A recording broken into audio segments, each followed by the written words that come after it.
We are on the fourth line from the beginning of the Ois Chof Ches of Chavhei.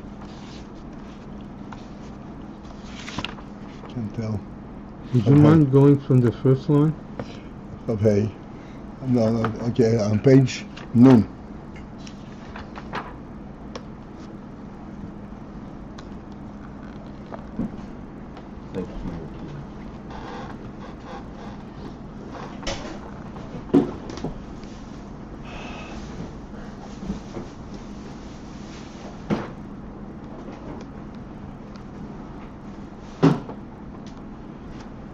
All right, it was a request that we should start from the beginning of Ois Chavhei.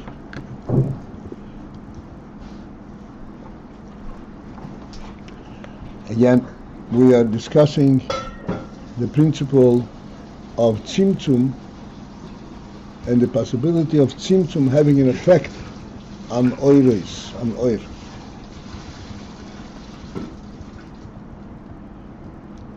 And we discussed that oir, wherever it is and to whatever degree you lessen it, it still represents its connection to the source. This is what oir is. Therefore, what is the meaning of tzimtzum affecting oir?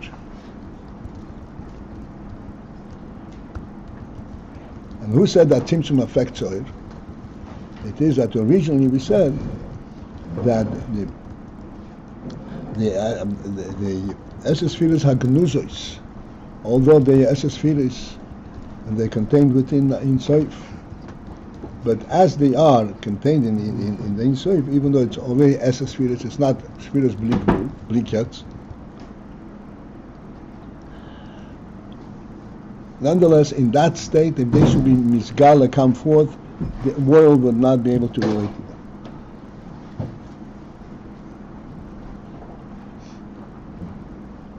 And that's why there has to be the tzimtzum. Tzimtzum has to bring forth the oir, from the oir, that which world can relate to.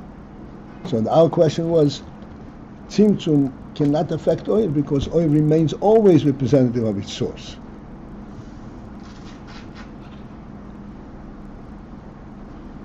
Let me reiterate this question in a more pointed manner. There is the creator, there is the created. The primary difference is, if we can speak of that, created has a beginning. Created is not a primary presence. It exists because it was created. At some point in time, it was identified as a presence. Creator does not have this quality. Therefore, created cannot possibly understand and relate to creator to its fullest.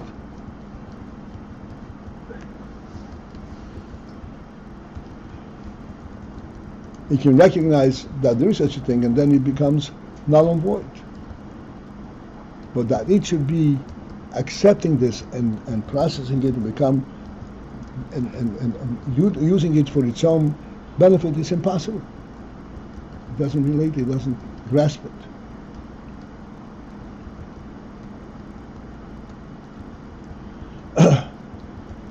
And this is why we say that it was a tzimtzum. And the question remains, so what tzimtzum? No matter what you do with oir, it remains oir, remains representing the creator, so to speak, the etzem. So, as a step towards explaining it, we mentioned two things. We mentioned the union of primus and chitzonius in oir.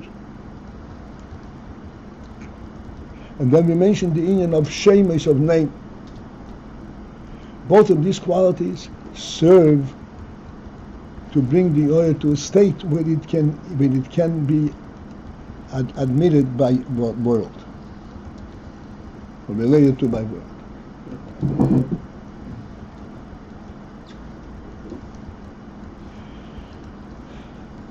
And now there remains still that next step to understand this directly, to grasp this principle. Ach yesh leim arokei ois kavchos. Dikmei ha-moshel ha-now Beis mitevas baruch. That parallel to the moshel that we remember originally of the principle of tzimtzum, of lessening of the oir, that we have the moshel from AyinBase, from baruch, mitevas baruch, from the word baruch. So we said that we have the word baruch, and the word baruch is part of a bigger phrase and so forth. And as it gets broken down, and you take from the word baruch just the AyinBase, there is an element of oir there, but it is not comparable to the oir the way it is in the word baruch, as we discussed then. Now we still need to fully focus and grasp this principle. So he says that just as the moshel of AyinBase from baruch, we efsher yesh levayer. Efsher, it is conceivable that we can that Ayin, this Ayin can be explained api moshel acher, on the basis of a different moshel, b'doim alozeh, similar, but in the different moshel where this Ayin becomes more graspable, more clear. V'yuvam bozeh, and then as a result of that, will be understood. How does it happen? Chassidus kulom yesh behem oir elyon. That when they are joined together, then there is in them in the spheres oir elyon, a superior oir. And when they break it down into individual aspects, then there is the oir elyon disappears. And it is this oir elyon that will not allow the kelim or the lower madrigas to relate to it, and this is why there's in tzimtzum. How do we focus in? How do we pin down this principle that when the oirs are together, it's a higher oir, and when they break down into individual, then it's oir elyon removes.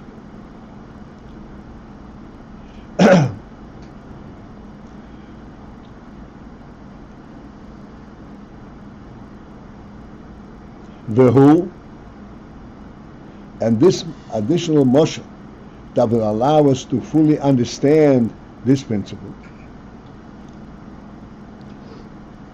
As I explained last night, the emphasis in this current stage is not just to have an idea of the Inyan at the level of Chokhmah, but to actually be able to grasp and identify fully this principle in Bina.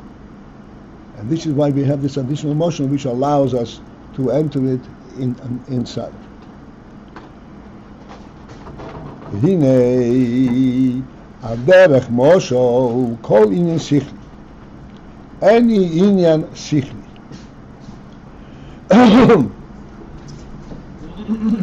Any inyan that is identified exclusively by seichel.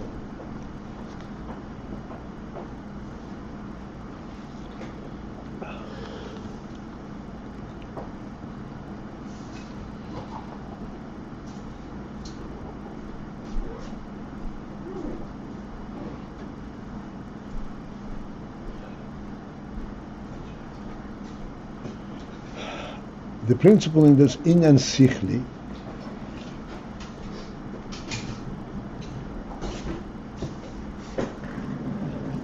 the phenomenon of seichel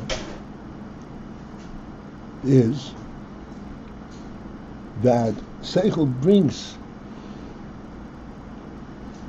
onto a conscious level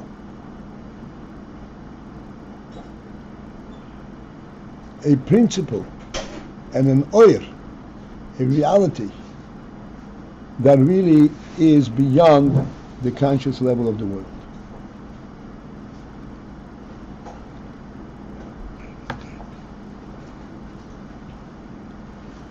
the wash will be used last night, which turns out to be very apropos.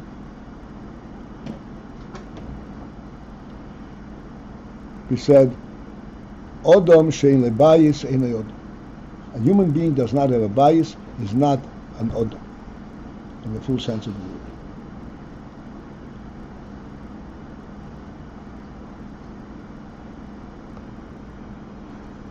Now this Inyan, Odom shein lebayis ein odom, this bias element that is imperative for the presence of Odom is not the practical element of the bias.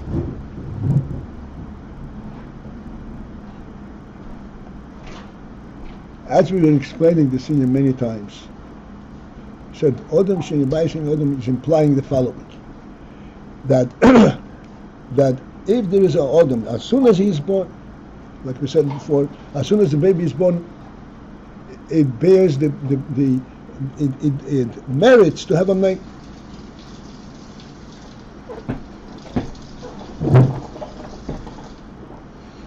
And so too is the union of bias with Odom.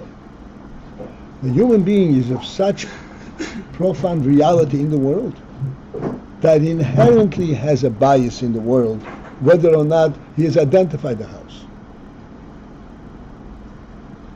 And the reason he inherently has a bias in the world is because by definition the human being is a principle in the world. His presence in the world is real, and therefore he has a bias.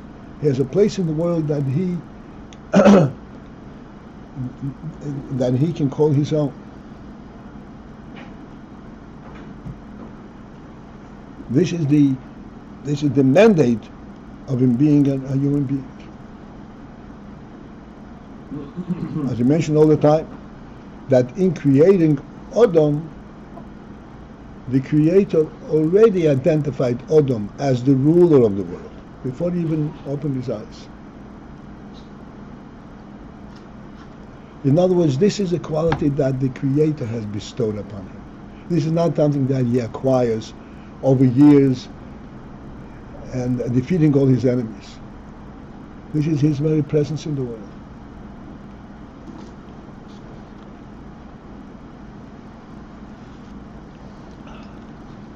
This is from the Creator's perspective.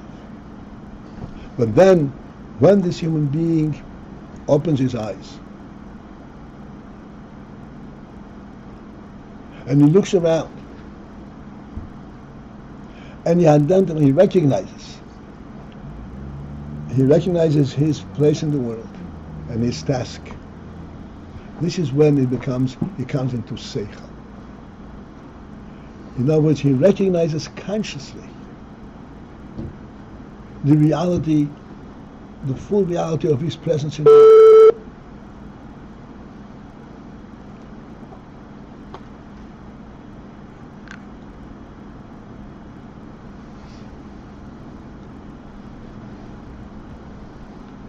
Like we've said many times,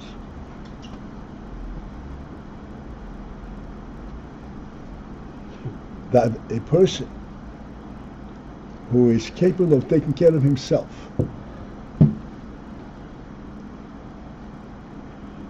but does not recognize his place in the world and his kind of responsibility for the world is lacking in the human intelligence.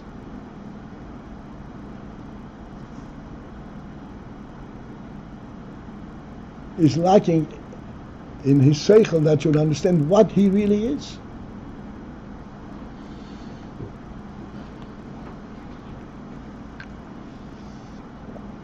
He is still a human being, because this is how the Creator made him. But seichel, which means it becomes recognized, he has not reached yet.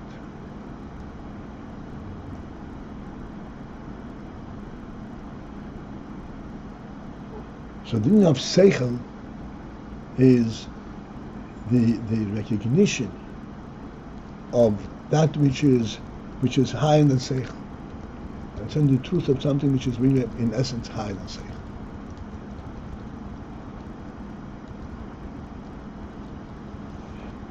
using the mashal that we just now, that we're talking about.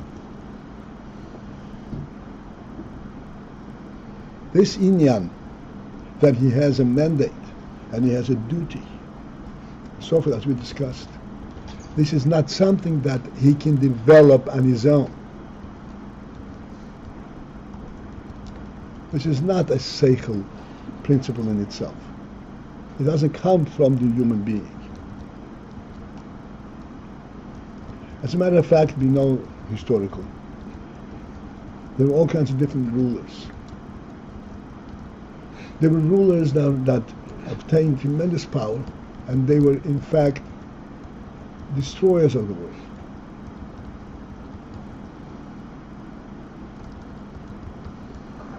The reason for that is because they didn't really recognize in truth that their mandate, that they belong there. This is a truth.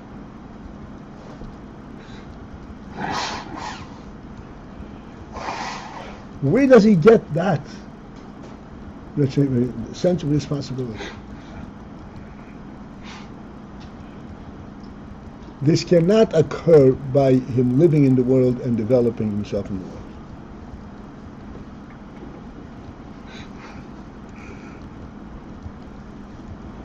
Because by developing himself in the world, he will constantly be, this is what's known the what's it called, a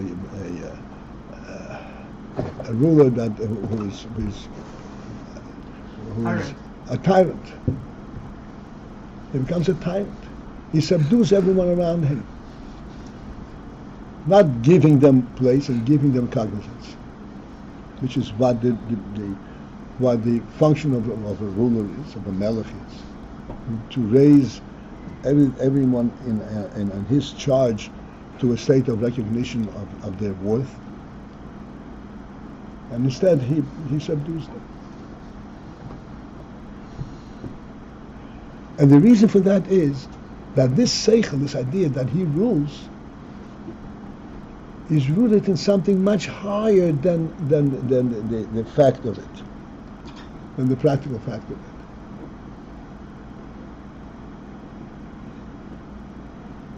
And then the seichel is a vehicle, means with which he recognizes this higher element.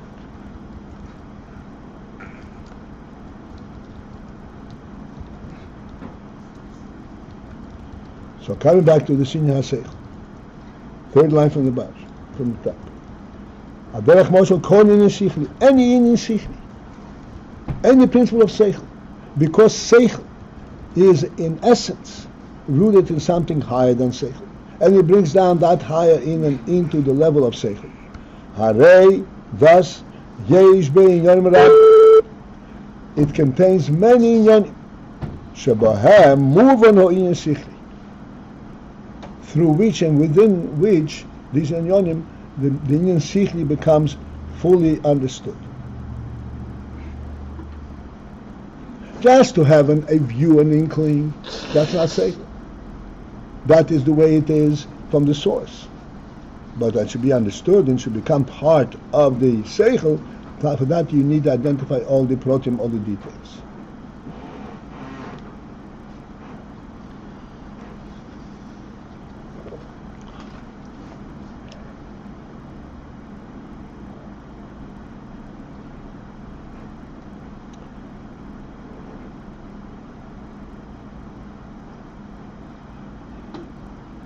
V'hainu, and that actually points to Masha HaSeichel Mischalek Liprotim Rab, the fact that the Seichel subdivides into many details, many small elements. Ukmation is by Perek Dalet, as we have discussed earlier. In Perek Dalet, She'i Efshar, that it is impossible le'inyan sichli, for an inyan sichli shelo yeboy protim, that it should not contain protim, that it should not contain details. Shebechol elo haprotim muvan haseichel, where through and within all of these protim, the seichel becomes fully comprehended and understood.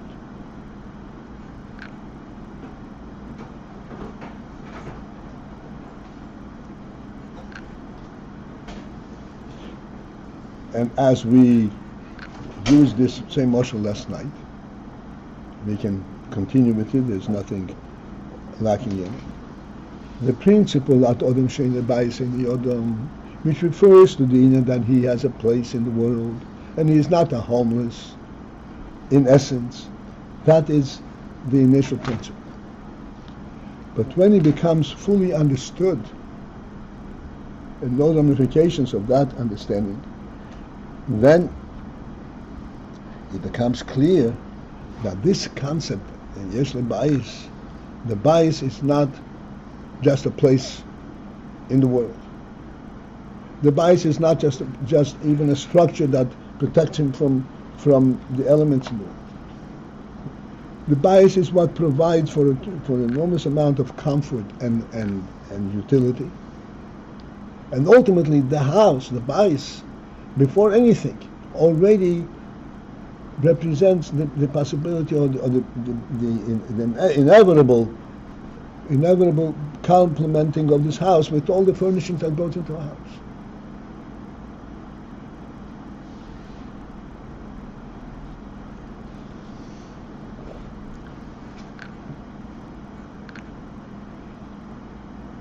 And as we said many times, a dining room in a house, when you have several rooms, you have a room that is obviously dedicated, obviously identifiable as a dining room because of its proximity in the house and because of its design and so forth, has a dining room table before you even bring it in.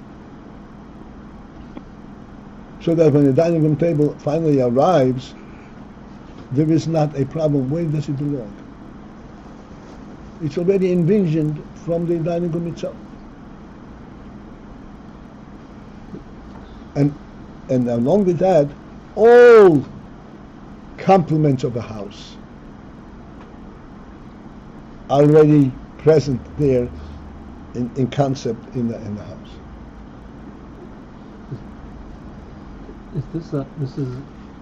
Is this perhaps the main point here, namely that you have, let's say, the single concept of a home, but yet within that is contained all the details, Yeah. Rabin. And the nimshal for that, or the reason we're focusing on this principle, is because we're thinking about how could Or possibly go through its tzimtzum, And be affected. and how would it be right? How would it affect it? And the answer, have we given? This is the answer now. This mashal, the Rebbe says, will enable us to understand this principle, this concept. Okay. And so here the nimshal is light. One second. So this mashal in a greater service than the mashal from the word Baruch and the Beis will enable us to understand this principle, that every Inyan Sichli there has to be protein. There must be protein in Inyan Sichli. And in our case, as we said, if the Seichel compels you to recognize that Odom Shein Beis Einay Odom, within that Seichel there are all the protein of a house. Right. This statement that they have to be pratim in an Inyan Sichli, is that like saying for the Seichel to show itself in the world, it needs to bring forth many elements? That seems to be the real statement here, because Seichel unto itself seems like it can be one seminal point, does not seemingly need all these pratim. No, okay, I hear what you're saying. Seichel, by definition, is a showing element, is a revelation. And that Seichel revealed is a revelation state of something which is higher than Seichel. Right. And if it's a revelation, therefore it has protein. Yeah. Okay, but again, at origin, there seems to be some kind of, like we say, getting to the point. There's some point from which it starts. Then for it to be manifest in seichel, that's where the pratim show up, right? Okay, so the point, and this is what I explained initially. The point is not part of the entity of the seichel. The point of the fact that Odom is in a Beis any Odom is not part of Odom. It's something which is given to him by his Creator. And he can never achieve it by his own designs. That's like saying man never really gets the point. The point is always eluding him. It's always preceding him. He gets the point if he recognizes his maker. But what he really deals with, or what his seichel really handles, is all these pratim, yeah? Yes. But I'm explaining. Yeah. He can understand the principle. But then when he understands this principle, he is getting something from a source which is higher than him. Okay. And the principle per se seems to be like a single seminal point, and then he deals with, or he gets all these pratim, right? Yes. Okay. Again, but this principle, this single seminal purple point, is not part of his being. It is what is being given to him by his Creator. Yes. Okay.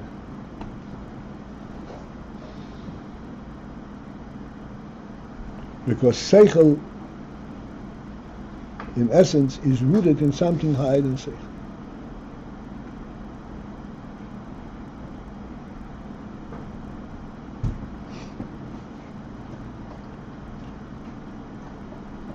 Okay.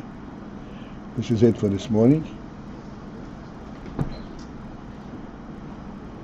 All right. Very